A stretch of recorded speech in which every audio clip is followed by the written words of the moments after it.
Hello Tirupati people అందరూ ఎలా ఉన్నారు? సో సమ్మర్‌కి ఎక్కడికి వెళ్దామని ఆలోచిస్తున్నారా? ఒక్కసారి తిరుపతి ఎగ్జిబిషన్ భువనేశ్వరి ఉంది కదా! ఒక్కసారి లుక్కేయండి. ఈసారైతే చాలా బావుంది. లాస్ట్ ఇయర్ కన్నా ఈసారి ఇంకా బావుంది.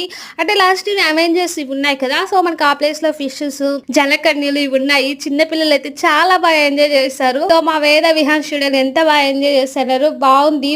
అలా ఉంటే ఫిషెస్ కూడా చాలా రకాలు ఉన్నాయన్నమాట. సో మనకి షాప్‌లో కొంచెం తక్కువ మిగతాదంతా ఓకే. మన గేమ్స్ ఆడుకోవడానికి అంతా ఉన్నారు. రష్ అయితే కొంచెం తక్కువగా ఉంది ఇప్పుడు. ఒక 1 మంత్ అయితే ఫుల్ రష్ అయితే వచ్చేది. సో నేనైతే చాలా బాగా ఎంజాయ్ చేశానన్నమాట. చిన్న పిల్లలకి సమ్మర్ టైంలో ది బెస్ట్ ప్లేస్ అనే చెప్పొచ్చు. ఒక్కసారి మీరు ఇట్లా లుక్కేయండి. పిల్లలు బాగా ఎంజాయ్ చేస్తారు. మరి మీకు ఈ వీడియో నచ్చిందని అనుకుంటున్నాను. పిల్లలే కాదు పెద్దవాళ్ళు కూడా వాళ్ళతో హ్యాపీగా ఎంజాయ్ చేయొచ్చు. మీకు ఫుల్ డీటెయిల్స్ కావాలంటే లాంగ్ వీడియో పెడతాను. ఒకసారి చెక్అవుట్ చేయండి. సో దాంట్లో అయితే నేను డీటెయిల్ గా అయితే ఎక్స్ప్లెయిన్ చేశాను. షార్ట్ లో చాలా బాగుంది. సో మీకు ఈ వీడియో నచ్చితే లైక్ చేసి షేర్ చేసి సబ్స్క్రైబ్ చేసుకోండి. మర్చిపోకుండా కామెంట్